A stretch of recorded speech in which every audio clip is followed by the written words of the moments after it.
Dikjarazzjonijiet ta' deputati nazzjonalisti waqt id-dibattitu dwar il-liġi taż-żwieġ indaqs ġabu reazzjonijiet ta' rabja fost il-komunità LGBTIQ. Fost l-iktar dikjarazzjonijiet li urtaw kien hemm dik ta' Hermann Schiavone li fil-Parlament enfasizza li għalih iż-żwieġ hu biss bejn mara u raġel. Għalija jeżisti biss żwieġ wieħed. Dak bejn raġel wieħed u mara waħda u għal dejjem. L-ebda liġi li dan il-Parlament jista' jdaħħal mhu ser ibiddel il-mod kif jien inħares lejn iż-żwieġ. Dan però ma jnaqqas xejn mir-rispett tiegħi lejn persuni li jarfu u jew jidħlu f'forom oħra ta' żwieġ. Dikjarazzjoni bħal din ġabet reazzjoni ta' dispjaċir minn Adrian u Daniel Gusman Wright illi ftit tal-ġimgħat ilu ingħaqdu f'unjoni ċivili. Meta l-koppja kienet qed tieħu sehem fi programm speċjali fuq One dwar din il-liġi, Daniel iddikjara li diskors bħal dan u maħsub biex ibaxxi l-komunità gay. Għax ħanejdlek, meta jkollok m'għandekx taqsek libertà biex turi l-imħabba tiegħek bħalna, aħna riwassa pubblikament, għandek ċertu għaġġ biex torija, għandek ċertu għaġġ biex xi ħadd jirrikonoxxaħielek.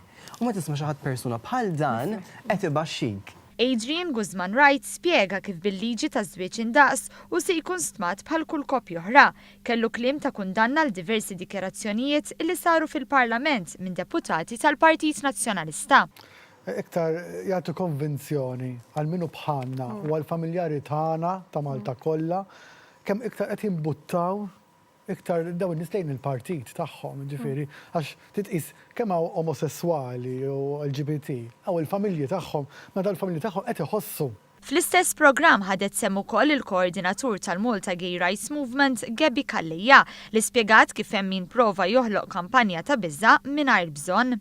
Hawn għamlet referenza għal fatt li l-Gvern fil-liġi jippropona li jom u missier jinbidlu għal ġenituri u flok raġel u mara tintuża l-kelma konjuġi. Jista' jkun hemm anki ammont sostanzjali ta' nies illi qed jemmnu dak li qed jgħid l-oppożizzjoni illi ħadd tispiċċa l-użu tal-kelma mara u raġel, om u missier, imma din hija again iktar misinformation, jiġifieri mhijiex ir-realtà. Kallija żiedet li drittijiet li nkisbu għal persuni LGBTIQ f'dawn it-3 snin waslu biex is-soċjetà Maltija edukat lilha nnifisha u saret aktar inklusiva. Jiġifieri il-maġġoranza tan-nies jarfu u ejja ngħidu waslu wkoll biex ibidlu l-fema tagħhom, jiġifieri kienu lesti jedukaw lilhom infushom, kienu lesti illi jaraw anki r-riċerka xtajt fejn tidħol pereżempju it-trobbija ta' tfal minn koppji tal-istess sess għax issa hemm ħafna riċerka li turi li